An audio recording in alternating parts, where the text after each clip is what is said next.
This settlement is for a nuisance lawsuit Trump filed claiming that 60 Minutes deceptively edited their interview with then-candidate Kamala Harris last fall. Paramount knows they could have easily fought it because, in their own words, the lawsuit was completely without merit. And keep in mind, Paramount produced Transformers: Rise of the Beast. They know completely without merit. He's gunning for our journalists, too. He's suing them. He's bullying them. Over the weekend, his foxy friend Pete Hegseth announced a new policy that requires journalists with Pentagon press credentials to sign a pledge promising not to report information that hasn't been explicitly authorized for release. That includes unclassified information. They want to pick and choose what the news is. I know that's not as interesting as muzzling a comedian, but it's so important to have a free press, and it is nuts that we aren't paying more attention to it.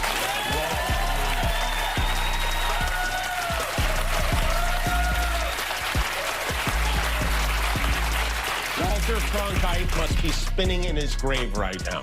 He's dead, right? He's dead. Look, I never imagined. Donald Trump is losing it this morning as an emergency United Nations Security Council meeting has been called into session. Donald Trump is making post after post while this United Nations Security Council meeting is taking place. Trump is posting about the 2020 election, and he continues to spread 2020 election lies, saying that the election was stolen from him. At the same time, the Security Council meeting is taking place, where we're hearing from Michael Waltz, Donald Trump's ambassador to the United Nations, who's saying that two of late-night TV's biggest voices just pulled off something truly unheard of. Jimmy Kimmel showed up on Stephen Colbert's show, and Colbert appeared on Kimmel's show, all in the same night. A historic crossover. And the focus of it all? Donald Trump. Trump genuinely believed he'd finally shut them down. Colbert's show was canceled, Kimmel's was suspended. He was on Truth Social celebrating like it was a personal victory, calling them talentless losers. But what he didn't expect was this: they didn't fade away. They came back louder, sharper, and together. He's gunning for our journalists, too. He's suing them. He's bullying them. Over the weekend, his foxy friend Pete Hegseth announced a new policy that requires journalists with Pentagon press credentials to sign a pledge promising not to report information that hasn't been explicitly authorized for release. That includes unclassified information. They want to pick and choose what the news is. I know that's not as interesting as muzzling a comedian, but it's so important to have a free press, and it is nuts that we aren't paying more attention to it.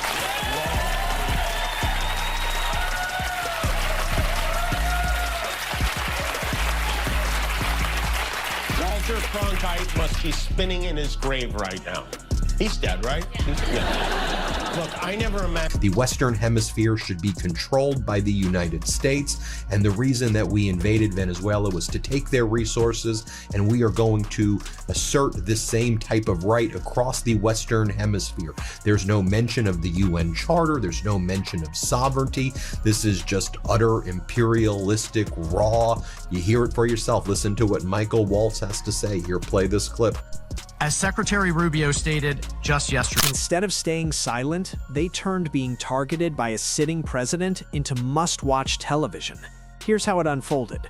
Kimmel was in Brooklyn for his annual New York week, and Colbert's famous Ed Sullivan Theater was right across town, so they made late-night history. Colbert went to Brooklyn to film Jimmy Kimmel Live, and Kimmel headed over to Manhattan to appear on The Late Show, all on the same night, and they didn't show up empty-handed. Kimmel introduced Colbert as an Emmy-winning host who, thanks to the Trump era, was suddenly available for a limited time only. But it's not normal. No other candidate for the presidency has ever had to pause his campaign to defend himself in multiple courts. And I would like to point out that in all 7 of his cases, no one doubts that he did these things.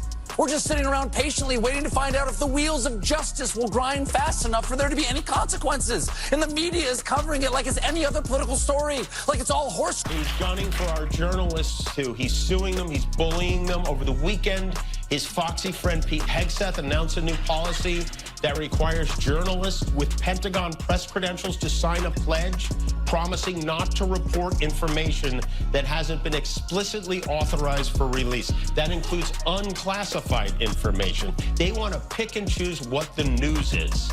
I know that's not as interesting as muzzling a comedian, but it's so important to have a free press, and it is nuts. From threatening or using force against another state's territorial integrity and political independence. This imperative is enshrined in Article 2, Paragraph 4 of the UN Charter. Members of the UN Security Council have a special responsibility to uphold these principles. The principles of sovereignty, political independence, and territorial integrity must be respected. The inviolability of borders is not up for negotiation. Then, Kimmel delivered the line that set the tone for everything. He said he was honored to be with his fellow no-talent late-night loser. The crowd erupted because that's exactly what Trump has called both of them repeatedly. Kimmel made it clear why they did this crossover, just to drive Trump crazy. And it worked. But it wasn't only jokes.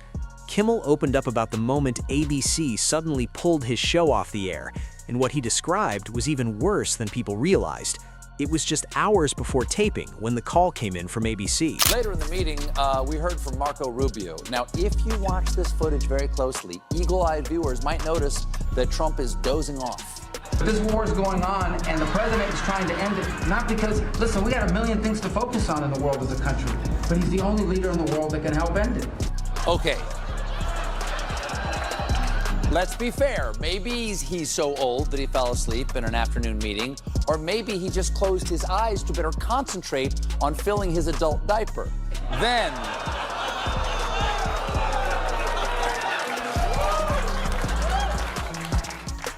he fell asleep. Toasty. This is the Western Hemisphere. This is where we live. And we're not going to allow the Western Hemisphere to be used as a base of operation for our nation's adversaries and competitors and rivals of the United States. You can't turn Venezuela into the operating hub for Iran, for Hezbollah, for gangs, for Cuban intelligence agents, and other malign actors that control that country. You cannot continue to have the largest energy reserves in the world under the control of adversaries of the United States. Executives told him they wanted to talk, which was unusual enough on its own. Kimmel joked they barely knew he had a show most days. With writers around, the only private place he could take the call was the bathroom. That's where they told him they were taking the show off the air to cool things down. Kimmel disagreed, but the decision was already made. By the time he came back out, the audience was seated, the guest was ready, the band had warmed up, and everything was in motion. And then suddenly, everyone was sent home. Call it Gulf of America. Sure, seems harmless, but with an autocrat, you cannot give an inch. And if ABC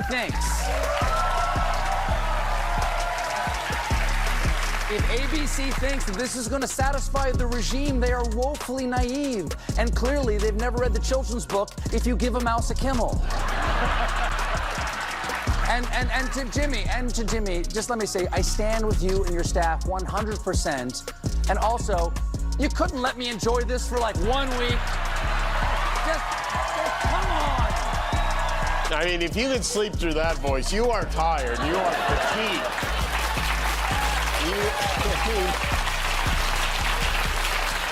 Tell us again how Sleepy Joe is, will you? Of course he's tired. He was up all night posting. It's under the control of illegitimate leaders and not benefiting the people of Venezuela, and stolen by a handful of our oligarchs inside of Venezuela.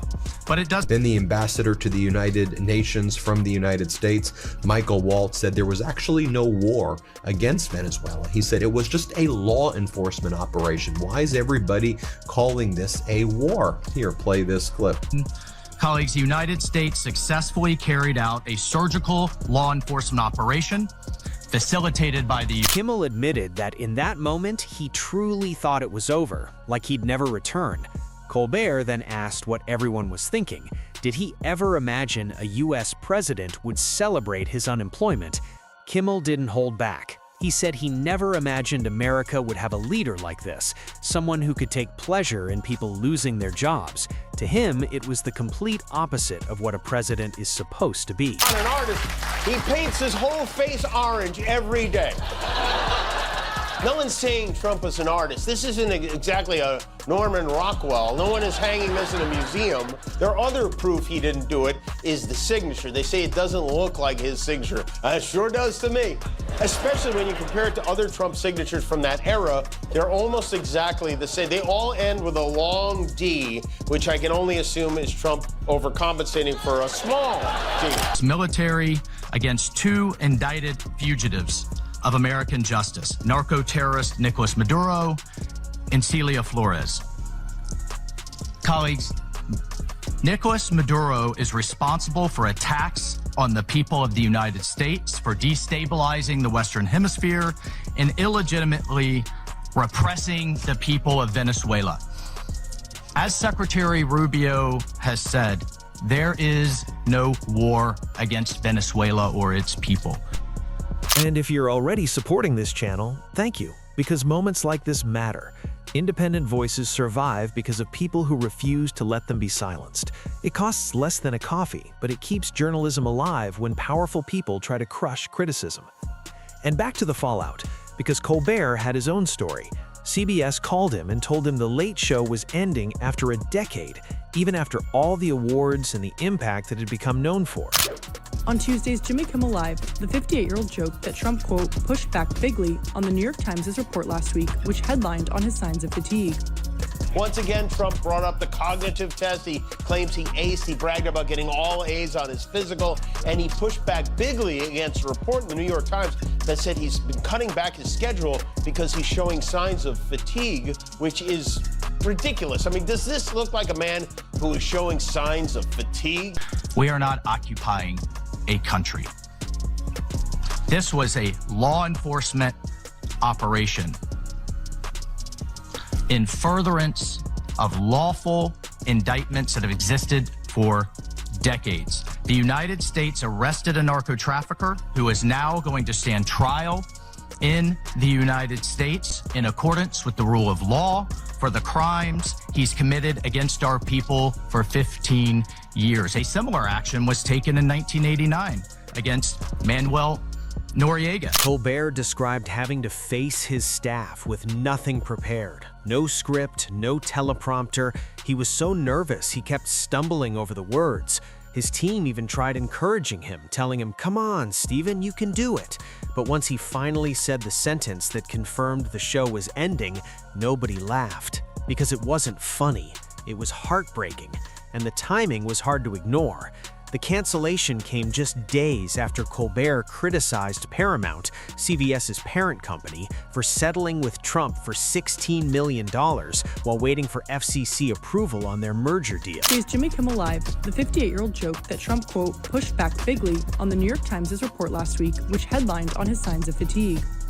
Once again, Trump brought up the cognitive test. He claims he aced. He bragged about getting all A's on his physical, and he pushed back bigly against a report in the New York Times that said he's been cutting back his schedule because he's showing signs of fatigue, which is ridiculous. I mean, does this look like a man who is showing signs of fatigue? Then the United States was getting condemned by everybody from China to Russia to Denmark. And here's the thing, you lose any moral high ground, you lose the right to assert the rights of other nations when you engage in these behavior that the United States has engaged in here. So this gave Russia the opportunity and China the opportunity on a world stage to condemn the United States for attacking the world order. That's one of the consequences of engaging in an unlawful invasion like Donald Trump did on Venezuela. Trump celebrated instantly. He posted on Truth Social that he loved Colbert being fired,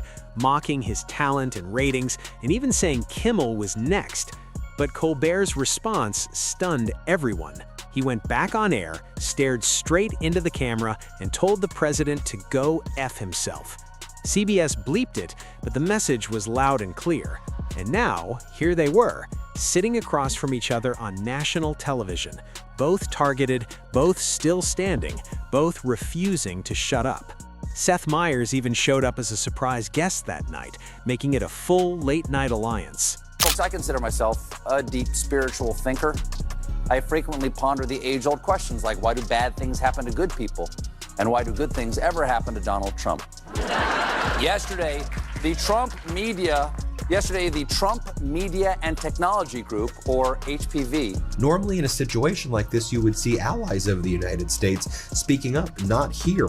Here's the Chinese deputy ambassador again urging the United States to abide by international law. I mean, to watch this United Nations Security Council meeting as an American and seeing American as alone, as the bad guy in the world, as the evil force in the world, it is really tragic to watch this. Here's the Chinese deputy ambassador play this clip. In Latin America and the Caribbean, and indeed international. All three posed together on stage, later posting the photo with just 2 words, "Hi, Donald."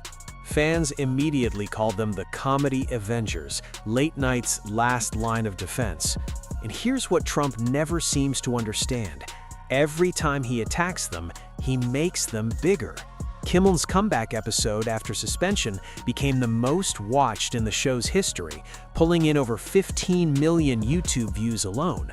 Trump thought shutting them down would end their careers. Instead, he turned them into symbols of free speech, and Colbert's final season has now become appointment television for millions. I still have a show, though, right? Okay, good.